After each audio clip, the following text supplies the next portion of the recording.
Starlight, star bright, the last star you'll see tonight. Hello, I'm the last real stargazer, Saturn J Blues, and I wanted to talk about something I've been noticing for the longest of times in fandoms and especially in the fanfic community. Now, to preface, I love writing. I write my own short stories, my own novels. I'm actually working on a series on my second channel now, which is the Stargazer's Odyssey, where I'm writing a manuscript, going through the painful steps, for the world to see, from idea to a completed manuscript. So I love writing. And of course, I love writing fan fiction. And for a lot of people, they'd be like, oh, really? And it's like, yes, I do. Yes, a Black American male loves to write fan fiction. I've written fan fiction for a ton of fandoms: Naruto, Bleach, Dragon Ball Z, Supergirl, Owl House, Elden Ring, Arcane, just a lot. I have my fingers in a lot of fandoms. But I want to give special mention to Arcane. Now, anybody that doesn't know what Arcane is, I'll explain it. Arcane is a series that's kind of like, it was not a spin-off, but like a reimagining of two realms in League of Legends, which was Piltover and Zaun. And it's now since been changed to where Arcane is canon to League of Legends. And I've also played League of Legends. I've been in it for years. Well, I used to. And I know people are gonna be like, you play League of Legends? It's like, yeah, I know. I might as well have smoked crack. I understand. But I kept getting rage baited, and I quit cold turkey, and I did not go back. Even though I'm an Arcane fan base, I still have not returned to League of Legends. I refuse to. But in Arcane, there are a few pairings that you need to know.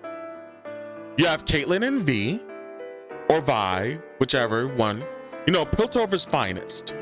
You have Echo and Jinx, which is Time Bomb, which has gotten a huge boost in the year 2025.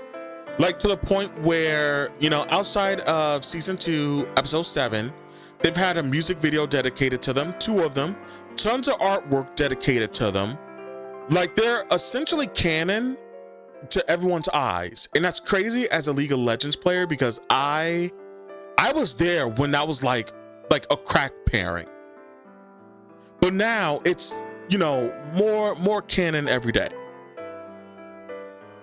And then you have Mel Jinx. Or not Mel Jinx. Actually, that would be interesting, but no. You have Mel and Jace. And you also have Jace and Victor. My conversation is not just about Mel and Jace, but also about Black women and fanfics at large. And how anytime a main lead, a main, character is in a relationship with a Black, woman in a show, doesn't matter what type of show, doesn't matter what type of game, people will actively either make her into the biggest bitch the world's ever known to justify the main character leaving for whatever, pairing they try to do them with, or they just kill them off. Mel is in a relationship with Jace. And to give a little bit of background, they're both in Piltover's council. Mel helped Jace and Victor's, Hex Tech creation, become a huge success in Piltover. It launched, the golden age there. And during that time, Mel went from seeing Jace as a political ally and a tool to genuinely falling in love with Jace. And Jace, vice versa. He saw Mel as someone to move up the ranks, but but fell in love with her too, and they entered a relationship. Now, this would be all nice and good, except for Victor, the uwu Russian coded, pale, sickly boy from Zaun. And he has a very close friendship with Jace. Now, naturally, you know what that means, you know, because in the fanfic world, you know, two men that have a close friendship, a close bond, often get shipped with one another. And sometimes when it comes to the women that are like either paired with one or both of them, they are vilified and turned into like raging assholes. But Mel is different. Mel is treated with so much hatred that it actually made people go, why is she hated any different than like any other characters? Because in Arcane, at least in season 1, all the characters were like, outside of like maybe V and especially Echo, all the characters are treated with shades of gray. Like Jace was the one that made Piltover to the City of Progress, but he had a raging hatred against anybody from Zaun. Like, he was very discriminatory towards them. You know, as really anyone from Piltover is towards Zaun.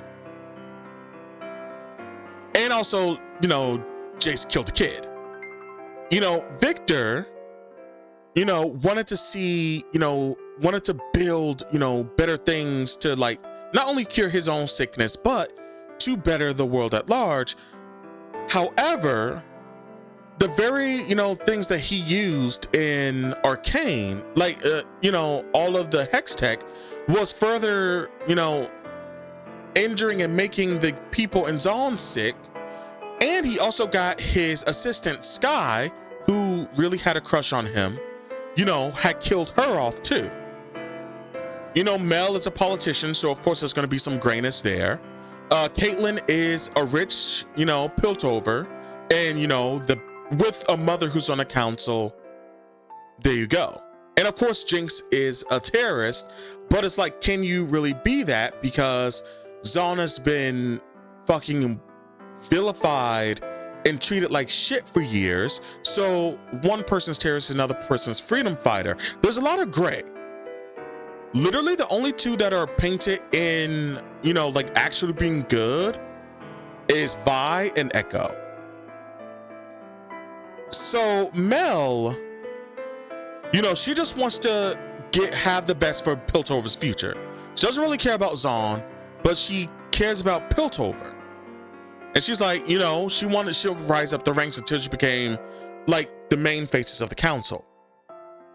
People hold a lot of what Mel does to her chest in both seasons, while they like glaze over everything Caitlyn does in both seasons, Victor does in both seasons, Jace does in both seasons, Jinx does in both seasons. They curiously hold Mel to a standard that they don't hold to any of the other characters. And it got to the point where the vitriol against her was so bad, people were like, okay, this has to be a racial thing. And in true fashion, it was. Because Echo and Time Bomb also got this. But because he literally does nothing wrong in the show, they have to like go back to when he was a kid that he did something wrong. And even then, how the hell was he supposed to know that, you know, fencing some Piltover Richie, you know, kicked out the plot? He didn't know that. But nothing can really stick to Echo. So like, you just have a few crazes here and there. You just have the standard racist chuds that are like, oh God, he's in love. You know, this, you know, artistic black boy is in love with, you know, the troubled goth white girl, which is a stereotype that's not a stereotype, but like a thing that has been growing. Like, especially like since the Miles and Gwen boom of Spider-Verse, that pairing's been seeing a lot of the numbers go up. But with Mel, they despise her, and it's so much more than just wanting her to be seen as a bitch to make Jace and Victor, you know, the closely bonded men into a pairing. It's just an example of the larger symptom that a lot of fandoms have when it comes to Black women characters.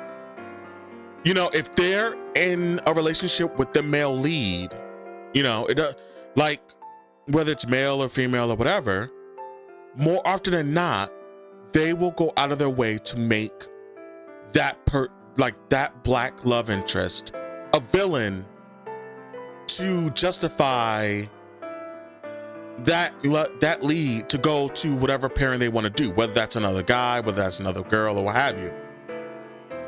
And the point of my video is this: can Black women just have something? Like, can they have something without people trying to push them out of the fandom? Can they have anything? Like, it doesn't have to, like, can Black women have a cute little love story where no one's trying to like push them out to, you know, be, oh yeah, we don't want, you know, this white lead with, you know, the Black woman. We want the white lead with some side character white person that barely got like 2 lines in the entire show or movie. We want him with her. Like, there's a video, right, that I watched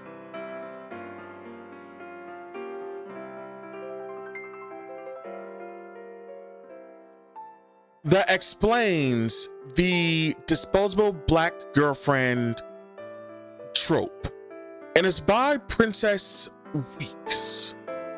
There's also another one by Short Spear that I would highly recommend. So I would highly recommend both of these, and I'll show it here. Give me 1 second. I do this. This is all real here. This is all, you know, face, like, we're doing it live. So the Disposable Black Girlfriend Trope is widely like well known at this point. So this is the one by Princess Weeks.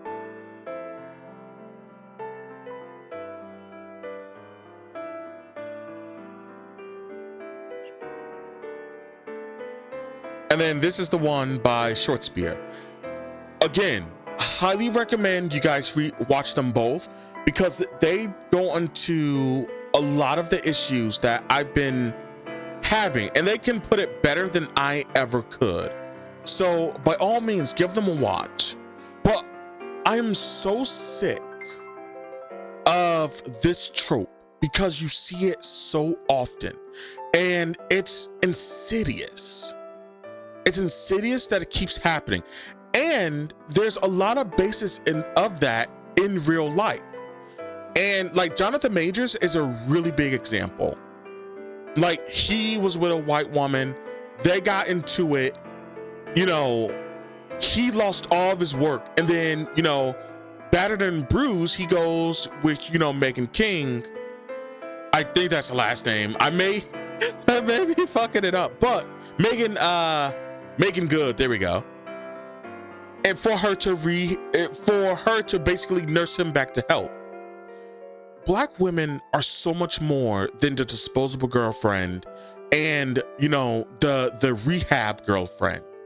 They're so much more than that. And I am absolutely sick that it keeps happening both in fiction and in real life. And sometimes it even gets to the point where it's so like this trope is so prevalent. I'm gonna bring up a really good example here. Sinners came out this year. I adore Sinners, and for people that don't know what Sinners is, imagine From Dusk Till Dawn set in the 1930s with a black cast, and it's basically a musical. And the black cast, there's so much history and so much meat in their relationships that you're like, holy shit, we need more of this. Like, we need more of this universe, which sadly we won't get, because sometimes a movie could be one and done. When Sinners first came out, I was in love with it. And I was like, okay, I'm gonna play my favorite game of what AO3 ship is popular. Now, there are 3 ships that happen in there. You have Smoke and Annie, Stack and Mary, and Sammy and Perlene. All of them have their own, like, you know, special thing about them. You know, Smoke and Annie are like rekindled lost love. You know, they have Together in Death. Like, in terms of like tropes and like AO3 tags, you have Stack and Mary, who are like, you know, rekindled lost love too. You know, there's a lot more to their relationship than just that. And then you have Sammy and Perlene, which is like love at first sight. And like, I love shit like that. You know, I love shit like that. So imagine my surprise when I went to AO3 immediately after the movie come out, as instead of seeing any ship with any of these 3, I saw the majority of this. It was either Stack and Smoke being shipped together, you know, twin brothers. It's either, you know, Stack being shipped with, you know, old boy from, I'm trying to think, what the, old boy from, there it is, somebody from Interview with a Vampire, or, to my absolute horror, Sammy and Remick, or Remick and Stack. Now, anybody that have seen Sinners would understand why that is, especially the Sammy and Remick pairing, is so problematic. Anybody that's seen the movie will understand, like, what the fuck is going on. Like, I'm not gonna sit here and play Saint when people ship Stack and Smoke. I'm not gonna play Saint on that, because I used to ship Casey McDonald and Derek Venturi from Life with Derek. Okay, I'm not gonna sit here. Look, anybody that's seen that show will understand. They would understand why that ship is still popular to this fucking day, okay? But I'm not gonna sit here and play Saint about people shipping, you know, brothers. Hell, the reason AO3 exists in the first fucking place is because the person shipped the Supernatural brothers together. So I'm not gonna, you know, play the Saint there. But for Sammy and Remick, and in lieu of what happens in the actual movie, problematic. And again, where are the black women? Where's Perlene? Where's Annie? Where's Mary? And I know Mary's a little, like, people will be like, Mary's a little bit dubious, but no, at the time, the 1-drop rule applies. So where are they? Like, we're a lot better off now, like near the end of 2025, because we're seeing more, you know, of Mary and Stack and Annie and Smoke, and, you know, Perlene and Sammy. We're seeing more of that. But at the time, like, Sammy and Remick, or Stack and Remick, was huge. And that shit shocks me. It's like, even when it's a thing with black people in it, a lot of people have to find that one wooby white character and stick, you know, him in the lead of stuff. And like I said, I'm not gonna sit here and play Saint, but black women get so little, both in real life and in fiction. The disposable black girlfriend trope needs to end, and it needs to stop. We need, like, black women deserve something. They deserve a fantasy, you know? They deserve love. And I'm tired of seeing this bullshit where they're just taken out of the love aspect and being, you know, thrown away. You know, oh yeah, you know, they're there for the main character's character growth, and then we're just gonna toss them aside so, you know, the white character can, like, swoop in. Invincible. Invincible is an example of this. And again, fan fiction at large is an example of this.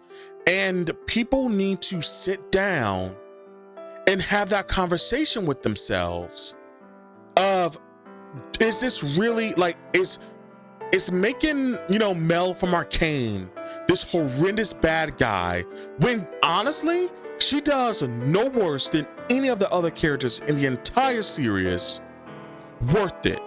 I'd rather people stop writing about Mel. Like, I don't like Jason Victor because of how people treat Mel. And as an Arcane fanfic writer myself, I tend to ship Mel with, you know, another female, whether it's Sevka, whether it's the ginger girl who like was turned out to be like a traitor, or put them in a throuple way like Kate and Vi. You know, complete the whole thing there. You know what I mean? Or since Mel is going to be the star of like some other series, I can't wait to see who she shipped with there. Point is, I hate having, you know, Jace anywhere near Mel because I'm sick of Mel getting unneeded hate and being disposed of. It pisses me off. The whole thing pisses me off. And you know what? Now that I'm on that, the disposable black girlfriend thing, the only exemption to that is Owl House. Because Luz knows they can't dispose of Luz because Luz is the main character. And and a lot of people don't know this, but Luz is Afro-Latina. Like, Dana, the writer, like literally made Luz from her friend and roommate, Luz Baptiste, who identifies as a black Latina.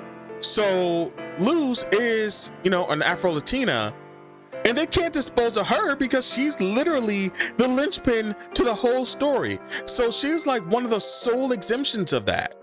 And I see more people loving her with Amity, or even loving her with like Willow or like Basha or Skara than like anyone else.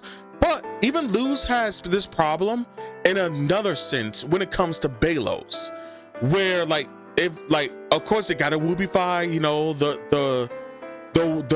old racist white man from the 1800s. They have to do it.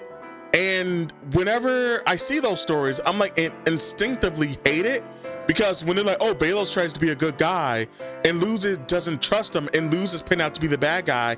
Hello, he tried to destroy the whole the whole boiling isle because they were all witches. Shut up. I just hate that bullshit. Like, and so in a way, Luz gets away with it, but she also doesn't get away with it. But I digress. The black disposable girlfriend trope is systematic in both fandom and reality, and it needs to stop. It needs to end. I'm absolutely sick of it. Like, black women deserve to have a love story where they're, you know, treated as a proper protagonist. You know, they deserve to see themselves loved and cared for. They deserve to be treated with respect. That's what they deserve. Like, if it was anybody else, if it was any other race, people would be throwing a bitch fit. For example, in Once Upon a Time, when Mulan was treated as the disposable Asian girlfriend to Aurora, aka Sleeping Beauty, people were like heartbroken for Mulan. I need people to have that same energy to black women, because it's not right. And they deserve to be more than a rehab center for black men in reality and the disposable black girl trope and fiction. They deserve so much more than that. That's all I wanted to say. I know this rant went on for like almost 30 minutes, but it's something that has been on my mind for a long time. And I just wanted to like clear, you know, I wanted to clear my thought on that. Like let black women have something. They deserve everything. They're like, man, just stop with the bullshit and let them have their romances. Let them have their happy endings. Like in fiction and in reality. Because it's bullshit that they don't get it in neither. I think the only exception, like in terms of like TV shows, is like Arrow versus The Flash. Cause like Barry and Iris, once they get together, they stay together. Like they have like problems in a relationship, but like they literally stay together. We don't talk about the whole step sibling thing, which is still a weird thing, but you know, we don't talk about that. We don't talk about that. Or we can. Maybe that makes it spicier. I don't know. I don't know. But anyway, that's the only like couple I could think of. And like I know there's like a movie that came out recently that had a black character be like the love interest who was never like waived or, you know, abandoned. I can't remember the name of it. It was like a movie about a guy who was a clone and like he fell in love with her and like stayed supportive of her throughout the entire damn movie. Also, can we get more dark-skinned women as love interests? Because like I'm glad like black women get like love interest roles in general, but a lot of the time, like especially lately, I've seen more like mixed black women like be like the obligatory like black woman in it and not like just a black woman, you know, light skin, dark skin, doesn't matter. Like there's a whole, like it gets so much deeper. But anyway, I've ranted about this long enough. This has been Blues with SaturnBluesGaming, and oh god, I haven't referred to myself as SaturnBluesGaming since forever. This is Blues with of this channel, the last real stargazer. And hey, I'll see you guys amongst the stars. Take care. SaturnBluesGaming. Holy shit, I went really back there.